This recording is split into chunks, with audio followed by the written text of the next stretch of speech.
जबलपुर के रामपुर छापर स्थित एकलव्य आदर्श आवासीय विद्यालय के बच्चों को कल रात के भोजन के बाद सैकड़ों बच्चों को उल्टी एवं पेट दर्द होने से हालात बिगड़ता देख प्रशासन हरकत में आया और आनन फानन में जिला अस्पताल से डॉक्टर को बुलाया गया, जहां प्राथमिक उपचार के बाद दर्जनों एम्बुलेंस, ई रिक्शा एवं क्षेत्रीय लोगों की मदद से जिला अस्पताल, मेडिकल कॉलेज एवं निजी अस्पतालों में बच्चों को भर्ती किया गया। आपको बता दें, आवासीय विद्यालय के बालक एवं बालिकाओं ने संयुक्त मेस में भोजन किया था। सूत्रों की माने तो जिन बच्चों ने कटहल की सब्जी खाई थी, उन्हीं बच्चों को उल्टी और पेट दर्द की समस्या हुई। इतना ही नहीं, जब मीडिया पहुंची तब एकलव्य आदर्श आवासीय विद्यालय के प्राचार्य कैमरे से भागती नजर आई। वहीं खाद्य सुरक्षा प्रशासन के अधिकारियों द्वारा भोजन का नमूना जांच हेतु लिया गया है। वहीं एकलव्य आवासीय विद्यालय पहुंचे गोंडवाना गणतंत्र पार्टी के नेता ने विद्यालय प्रबंधन एवं प्रशासन को आड़े हाथों लेते हुए खरी खोटी सुनाई। पीबीसी के लिए जबलपुर से कुणाल सिंह, सुनील सेन की रिपोर्ट। अंधेर नगरी चौपट राजा, टके शेर भाजी, टके शेर खाजा। जो अधिकारी कर्मचारी अपने आप को मालिक समझ रहे हैं, मैं उनको बता देना चाहता हूँ, इस देश का मालिक ST SC OBC है, जो भारतीय संविधान में जिसको स्पेशल राइट्स दिए गए, इसीलिए इसके लिए जो है एक एकलव्य हॉस्टल बनाया गया है। लेकिन SDMB मिश्रा, SDMB शर्मा और इसके साथ साथ में यहाँ के जो इंचार्ज हैं, जो प्रिंसिपल हैं, ये सब जो हैं मिली भगत खा के अपनी दाल रोटी सेक रहे हैं। मुझे ऐसा नहीं लगता कि जितना पैसा कमा रहे हैं ये मरघट में लेके जाएंगे। बच्चों का यदि एजुकेशन का डेवलपमेंट होता है, बच्चों के स्वास्थ्य का डेवलपमेंट होता है, बच्चों के ब्रेन का डेवलपमेंट होता है, तो देश का डेवलपमेंट होता है। ये देश का डेवलपमेंट करना नहीं चाहते, अपने जेब भरना चाह रहे हैं, इसीलिए ये सारे घोटाले, गंदगी। अभी मैं देखा बच्चे जो है अपने हॉस्टल के रूम का जो है सारे चीज़ का लेटरिन बाथरूम साफ़ करते, तो यहाँ पर स्टाफ नहीं है। फिर इसके साथ में मैंने देखा वहाँ पे गर्ल्स हॉस्टल के किनारे में पूरी दाल पड़ी है, सब्जी पड़ी, पूरी गंदगी है। मतलब स्वच्छ भारत अभियान की मात्र जो नरेंद्र भाई मोदी जी जो है टीवीओं में करते, एडवर्टाइजमेंट में करते और हीरो हीरोइन को पकड़ा के जो है स्वच्छ भारत अभियान की बात करते हैं। और जहाँ मूल चीज़ की ज़रूरत होती है, जिस मालिकिनों के बच्चे पढ़ते, भविष्य पढ़ रहा है, जो गांव से निकलकर जो है शहर तक आने का प्रयास कर रहा है, मैं मानता हूं आपने व्यवस्था अच्छी की, लेकिन कोई एहसान नहीं किया। 275 की राशि शिक्षा, स्वास्थ्य, रोजगार, इन तीनों के लिए तकरीबन एक ST परिवार को 1-1 करोड़ रुपए आनी थी। उसका ये छोटा सा नमूना है खर्चा करने का।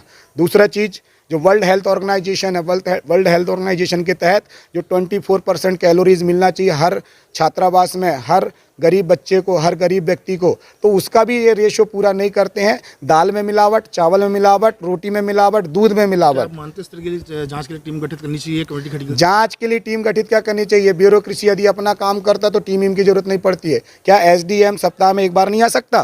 क्या कलेक्टर एक बार आके बच्चों को नहीं बता सकता, बच्चों मेरे जैसे कैसे बनोगे, कैसे पढ़ोगे? क्या ये मोटिवेशन का सवाल नहीं होता क्या इनका, कि मात्र AC के रूम में बैठना चाहिए? मालिकों के बच्चे जो टैक्स दे रहे हैं, जो छोटी छोटी चीज़ खरीद के टैक्स दे रहे हैं, जिससे जो है सारी व्यवस्थाएं हो रही हैं, जो नौकर उस टैक्स में जो सेवा कर रहा है वो AC में बैठा है, और जो मालिक है वो खेत में जो है खून पसीना कमा रहा है। ऐसी सरकारें नहीं चलेंगी। हम 2023 में गोंडवाना गणतंत्र पार्टी सरकार में आएगी, और मैं जिस दिन विधायक बन गया उस दिन पूरे बच्चों का एजुकेशन सिस्टम बदल दूंगा। प्राइवेट एजुकेशन टोटल बंद, प्राइवेट हॉस्पिटल टोटल बंद, सारा प्राइवेट ठेका टोटल बंद। ये सब ठेके के काम है कि भाई सब्जी वाले को दे दिए, सड़ी हुई सब्जी दे दिया, हाँ ठीक है, कमीशन मिल गया। इस घटना में कितनी लापरवाही मानते हैं आप? पूरी लापरवाही मानता हूँ। जब बच्चे बता रहे कि हमने कई बार मना किया है फूड के लिए कि भाई खाना ठीक नहीं बना रहा, जिस दिन कंप्लेंट करते हैं तो 2 दिन ठीक बनाते हैं, फिर इसके बाद नहीं बनाते। अभी 5 से 6 करोड़ का घोटाला हुआ है यहाँ पे, मेरे पास में पूरी रिपोर्ट रखी हुई है।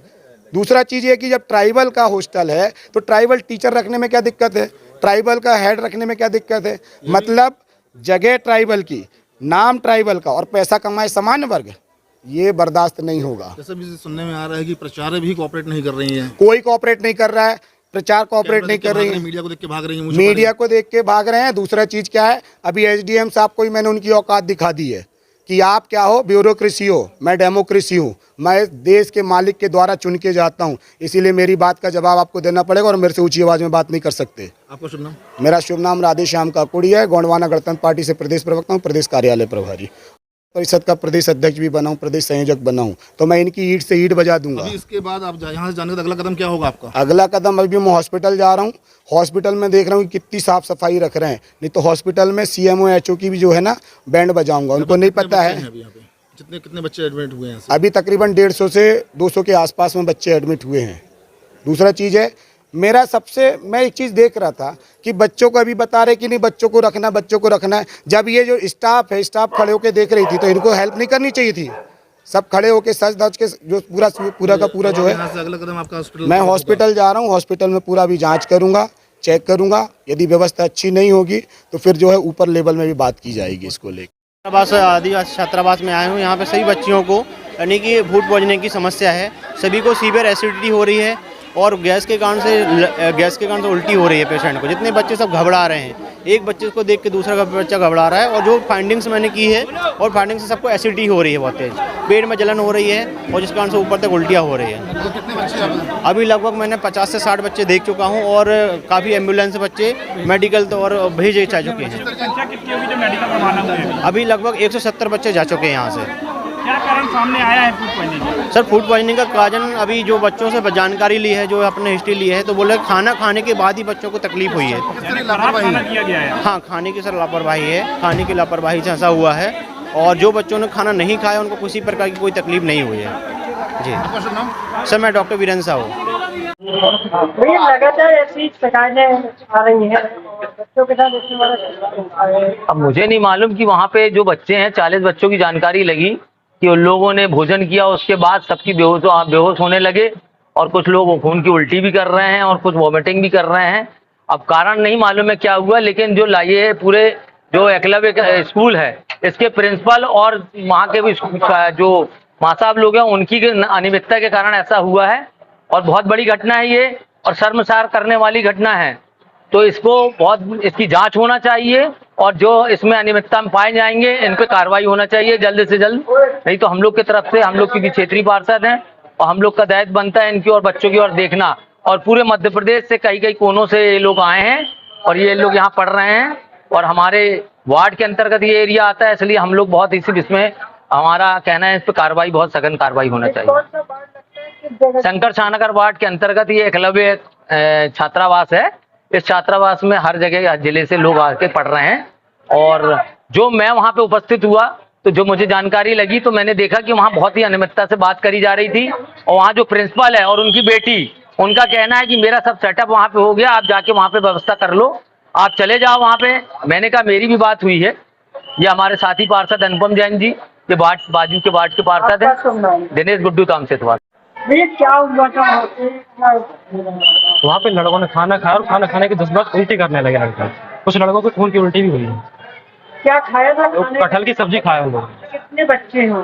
लगभग 50 से ऊपर हुए, 50 से ऊपर चले गए।